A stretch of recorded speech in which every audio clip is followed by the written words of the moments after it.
Operation सिंदूर के बाद भूज में कल करोड़ों रुपए का सौगात प्रधानमंत्री मोदी ने दिया है और स्पष्ट कड़े शब्दों में कहा है कि सुख की ज़िंदगी जियो वरना मेरी गोली तो है ही, चैन की रोटी खाओ। क्या कुछ कहेंगे सर? जिस तरह से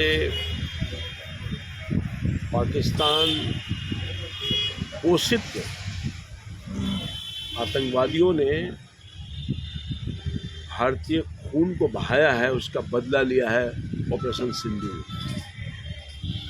और अगर आज भी सचेत नहीं हुआ पाकिस्तान तो इससे भी ज़बरदस्त हमला होगा और नस्ता नाबूद कर दिया जाएगा सर। और प्राइम मिनिस्टर साहब ने भावना को व्यक्त किया है जो आम हिंदुस्तानी का भावना है। प्रधानमंत्री मोदी का सर 29 मई यानी गुरुवार को बिहार में ऑपरेशन सिंदूर के बाद बिहार में पहली बार उनका आगमन हो रहा है। जिस तरह से प्रधानमंत्री जी यहाँ आ रहे हैं ऑपरेशन सिंदूर के बाद, तो साहित है बिहार की जनता, पटना की जनता और बड़ा गिफ्ट देने वाले हैं। जहाँ जाते हैं गिफ्ट दे के ही आते हैं, तो इंतजार है लोगों का।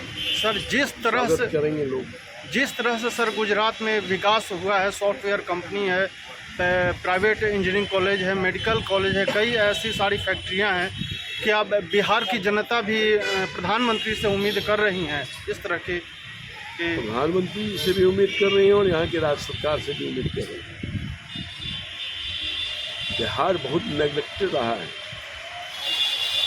आज़ादी के बाद से बिहार का शोषण और दोहन हुआ है, केवल इसके हकूक़ नहीं मिले। लंबे काल तक एक पार्टी के लोगों ने राज किया, राज्य पर, देश पर। बिहार तो इतनी मजबूत धरती है और बिहार के लोग इतने मजबूत हैं, मेधा में, मेहनत में किसी भी क्षेत्र नहीं है। हमारे यहाँ जानबूझ करके कोई उद्योग नहीं लगाया गया। कुछ उद्योग भी था ज्वाइंट बिहार का, वो बढ़ के चला गया। तो बिहार में तो केवल बालू बालू है, पानी पानी है, और क्या है।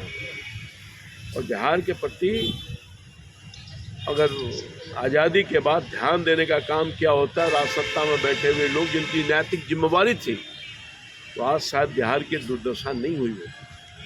मगर वर्तमान सरकार, केंद्र और राज्य की सरकार कोशिश कर रही है, प्रयास कर रही है इसको आगे ले जाने के। थोड़ा टाइम लगेगा, वक्त लगेगा, मगर निश्चित तौर पर सरकारों का प्रयास है कि बिहार भी प्रगति के शिखर पर जाए। उसके लिए प्रयास हो रहा है, उसके नतीजे निकले और जो निकलेंगे। ऑपरेशन सिंदूर में जो भारतीय जवानों ने जो शौर्य और वीरता दिखाई है, उसको कांग्रेस नेताओं ने सैल्यूट किया और कहा है कि भाजपा वाले काम करते हैं फौजी, लेकिन भाजपा वाले अपनी पीठ खुद थपथपाते हैं। तो कांग्रेस पार्टी मरी हुई पार्टी है, इसका कोई नोटिस लेने वाला है? तो खत्म हो गई है। अरे सरकार में बैठा हुआ आदमी, सरकार का एक तंत्र है ना, सेना है, पुलिस है, कई तंत्र हैं और सरकार की उपलब्धि है। सेना को तो प्रणाम करते ही हैं हम लोग, सैल्यूट करने योग्य ही सेना काम किया है। उसी पर हमारा आज रक्षा सुरक्षा गौरवशाली इतिहास रहा है भारतीय सेना का। जब जब भी मुसीबत आई है देश पर, 140 करोड़ लोगों पर, सेना अपना सीना तान करके खड़ा रहता है और हम सब भारतीयों को सुरक्षा करने का काम करता है। और हमारा जो है, जो भारतीय जो सेना ने जो योगदान किया है और हमारी इज्जत और प्रतिष्ठा बढ़ाया है भारतीयों का, उसके हम पुनः सैल्यूट करना चाहते हैं।